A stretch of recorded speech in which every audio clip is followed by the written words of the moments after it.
मुंबई में रहने वाले चैतन्य प्रभु, जिनकी उम्र सिर्फ 22 साल की है और 22 साल की उम्र में उन्हें द डायना अवार्ड मिला है।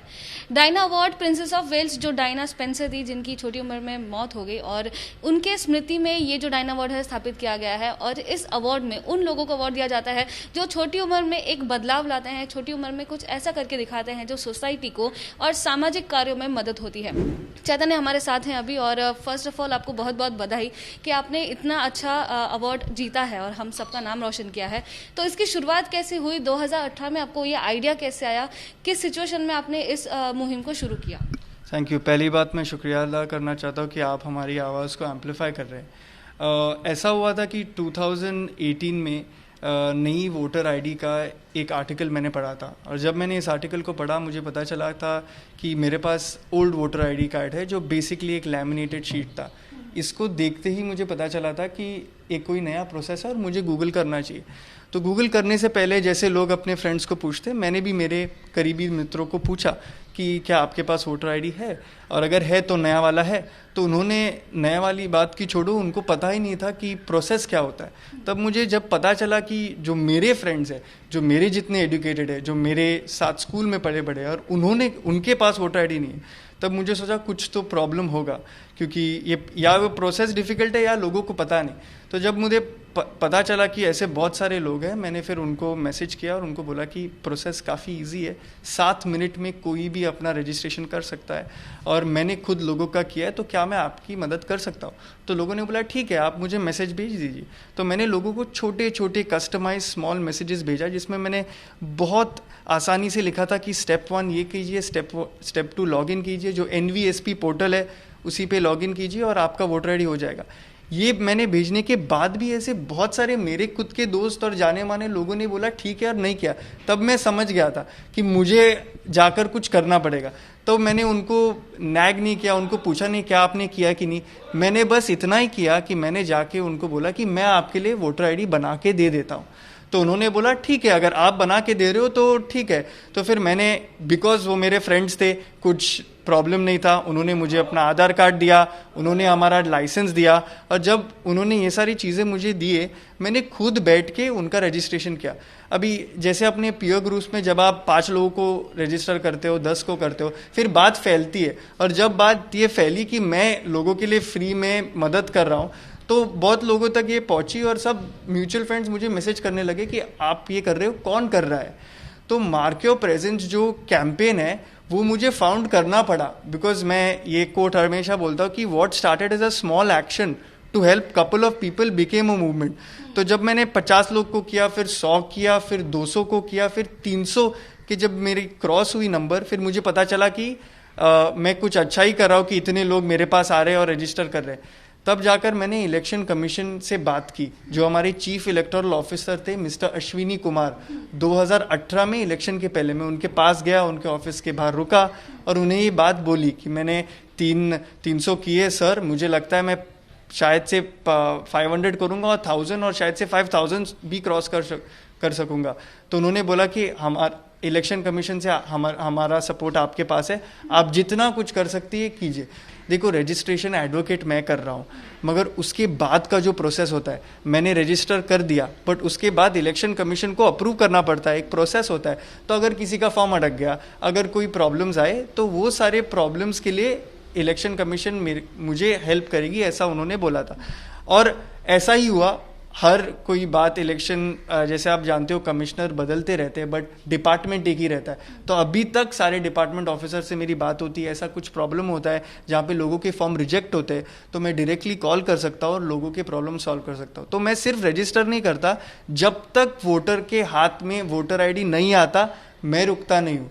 और जब पहला इलेक्शन था, जो अपना जनरल इलेक्शन था, उस जनरल इलेक्शन में मैंने 5000 रजिस्ट्रेशंस कर दिए थे।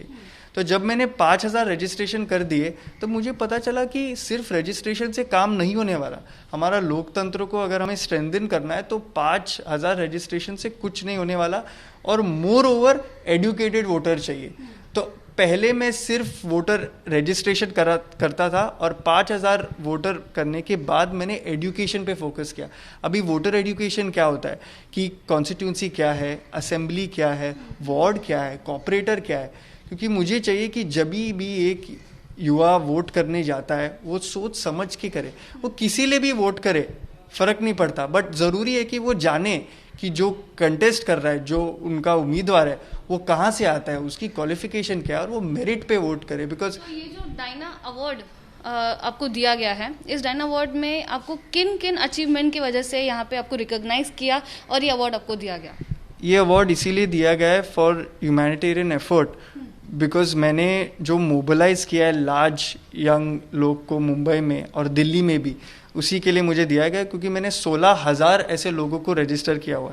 और जैसे मैंने आपको बोला, मैंने रजिस्ट्रेशन अपने दोस्तों से चालू किया, उसी के बाद मैं हर स्कूल हर कॉलेज में गया हूँ।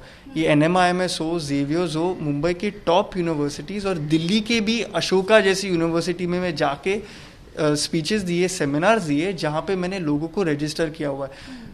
ये अवार्ड इसीलिए दिया था क्योंकि इतने छोटे स्पैन में इतने सारे वोटर्स को मैंने रजिस्टर किया, और ये सारे वोटर्स वोट करने के लिए गए। हर रोज़ काफ़ी स्कूल्स और कॉलेजेस में जाता था और बात करता था, मगर अभी ये सारी चीज़ें ऑनलाइन हुए, बट लकीली बिकॉज डिजिटली सारी चीज़ें हो रही है, हमारे सेमिनार्स ऑन है, हमारे रजिस्ट्रेशन हो रहे हैं। मगर ये award was like extreme light in this darkness, क्योंकि जो मेहनत कर रही इतने साल से, जब एक अंतर्राष्ट्रीय अवार्ड मिलता है तब उसी कुछ और ही खुशी होती है, और ऐसे कठिन परिस्थिति में जब मिलता है तब और भी खुशी होती है। मुझे इसके पहले UN इंडिया ने भी अवार्ड किया है, और हमारे जो स्पोर्ट्स मिनिस्टर है मिस्टर किरण रिजिजू, उन्होंने मुझे फेलिसिटेट किया है, और वो भी पेंडेमिक में हुआ था। तो ये दोनों अवार्ड्स मुझे पेंडेमिक में ही मिले। तो ऐसे लगता है कि जो काम मैं करता आ रहा हूँ, और जैसे बोलते कि अगर आप काम करते जाओगे तो कोई ना कोई आपको रिकग्नाइज कर ही लेगा। और ये बात प्रिंसेस डायना ने भी कहा था, उन्होंने बोला था कि carry small types of efforts in different times, doesn't matter if you get a recognition और अवार्ड। मैं एग्जैक्ट कोट नहीं बोल रहा, मैं आपको उसका जिस्ट समझा रहा हूँ कि उन्होंने बोला था कि आप छोटी छोटी चीज़ें करते रहिए ज़िंदगी में, और उसके लिए कुछ कुछ एक्सेप्टेंस मत कीजिए, उसके लिए कुछ ऐसा ज़रूरी नहीं कोई आपको कुछ दे, बट करते जाइए। और ये अवार्ड मेरे लिए इतना स्पेशल है क्योंकि प्रिंसेस डायना ने बोला था, जैसे आप देख सकते हो, young people have the power to change the world. क्योंकि अगर आप देखोगे यंग एज में ज़्यादातर हम काम कितना भी अच्छा करें, लोग हमको इतना सीरियसली नहीं लेते, क्योंकि वो सोचते 22 का है, 23 का है, कैसे कर लेगा। मगर ये बात जब उन्होंने बोला था, उनके अगर आप वीडियोस देखोगे तो उन्होंने बहुत साल पहले ये चीज़ बोली थी कि अगर यंग लोग कुछ करना चाहते हैं तो हम चेंज कर सकते हैं। अभी आप जानते हो कि BMC इलेक्शंस आ रहा है मुंबई में, तो इस इलेक्शंस के लिए मुझे जो रिप्रेजेंटेटिव, जो हमारी उम्मीदवार है और जो हमारे युवा है, इनके बीच में जो दूरी है उसे कम करना है।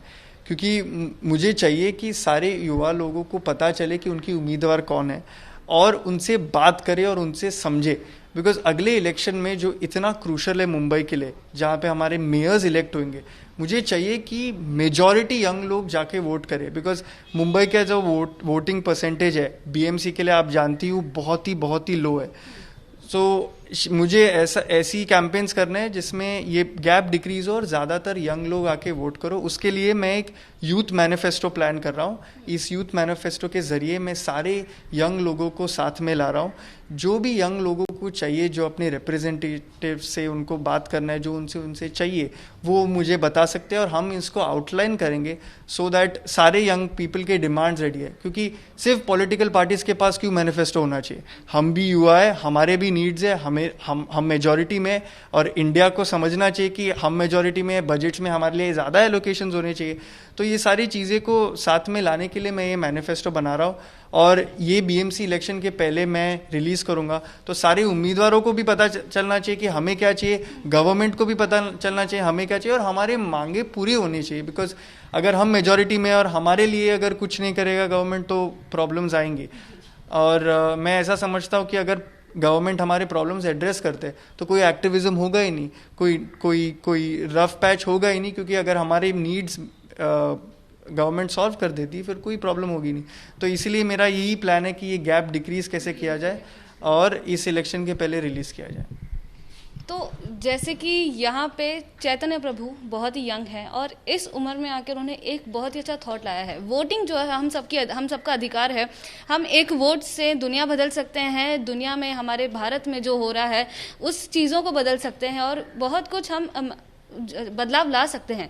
लेकिन उसके चलते जो युवा पीढ़ी है और जो नौजवान है, अगर साथ में मिलकर ऐसा कोई मुहिम शुरुआत करते हैं तो बहुत बड़ी बात होती है। और अंतर्राष्ट्रीय अवार्ड पाने वाले चैतन्य प्रभु ने ये जो मुहिम थी शुरुआत की थी, और अब वो इतना आगे बढ़ चुके हैं कि 16,000 से ज़्यादा लोगों को इसके बारे में उन्होंने जागरूक किया है। और अब जाके बीएमसी इलेक्शन जो कि मुंबई में देखे जाने वाले हैं, उसके चलते भी वो पूरी कोशिश करेंगे कि यहाँ के मुंबई में रहने वाले जितने युवा हैं वो इससे कुछ सीखें और इस चैतन्य प्रभु की मुहिम में उनका साथ दें। कैमरा पर्सन जावेद के साथ मैं लता शर्मा, एबीपी न्यूज़, मुंबई।